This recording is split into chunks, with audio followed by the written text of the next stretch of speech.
Hey guys, this is Matt with MoPro Madden. I'm here to talk about how to run the Cover 1 contain from the Nickel 335. So there's a few ways you can set this up. So there's a way where you can send 6 people, and another way where you can send 5 people.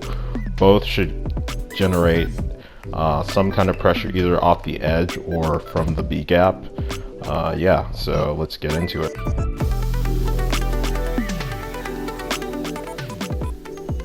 So the first setup for this defense is to slide your linebackers to one side, blitz all your linebackers. You can take that, so if you want to send 6, you can just take the safety in the blue zone and then you manually cover the running back. And what you want to do is kind of what I like to call sugaring the gap, or like bluff blitzing. So basically you're faking like you're blitzing for a second and then you're going to cover the running back. And that should get 2 guys free at the quarterback. So you're sending 6, they're blocking 5, you're getting 2 free. You should only be really getting 1 free. So that's that setup. The next setup is to just send 5, which is a little safer. It'll allow you to have that deep safety back in zone coverage. You can put that guy in anything. Basically, this is the same technique. You're setting up the same way. The only thing now is you're using the guy who's covering the running back. If the running back blocks, that means you can drop back to zone. If he goes into the flat, then you just kind of fan out with the running back. As you can see there, that draws the attention of the guard, which basically gives your middle linebacker a free shot at the quarterback. If the quarterback tries to scramble, we have contains on the field.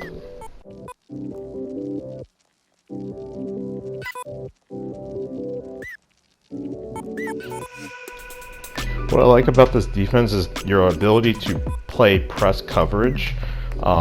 This will allow you to kind of, without having to do, baseline press and all that, you'll be able to, keep your man alignment in this setup. Even if they go empty, you're going to be covering the tight end with that linebacker. Because you are sending only 5, you're going to end up covering the tight end or the running back if they go empty, which will basically, and usually that means that player is right next to the line of scrimmage, so it's easy to kind of fan off and cover them. And sometimes you can even bait the opponent into throwing a pick. So yeah, I generally only like to send 5 with this, and just kind of use it as passive pressure, because even when they block 6, the pressure actually almost gets home. As you can see, because it's not an edge blitz, the running back's not going to be able to chop their legs off. They're going to have to kind of meet them in the hole, and that'll just make it a very messy pocket. And just to show you that this play works on both sides, if you run it to the right side, I've noticed you tend to get more of edge pressure. If you run it on the right side, you get more edge pressure. I guess it just depends on the ratings of the linemen, just their play recognition. So there you could see we get that edge pressure. So there we get a scoop and score. That's the great thing about this play. I'm only sending 5. The pressure kind of comes from anywhere, and the great thing about Nickel 335 is you can have basically your fastest players at linebackers, because you can sub in safeties.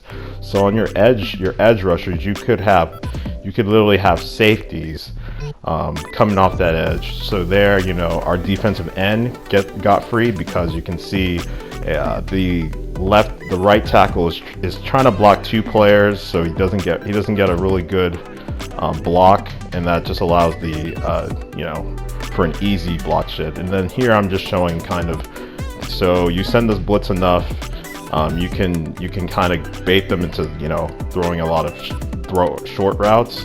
And the great thing, because we're playing man coverage is great at kind of defending shorter routes. So there we're able to just send 2 basically and get edge pressure. The key to this, to get that one-on-one, we're trying to get one-on-one. So we're only sending 2, we're getting one-on-one on the outside. Essentially, basically, you want to user one of the guys blitzing, drop everyone else into zone, and then just kind of attack the guard and then peel off. This style of defense will protect you against cover zone beaters for the most part. A lot of those cover 3 bomb plays without having to do tons of adjustments.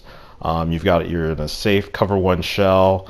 If you've got good corners on the outside, then I mean you're pretty solid if you ask me. So that's it. Stay tuned for the next tip.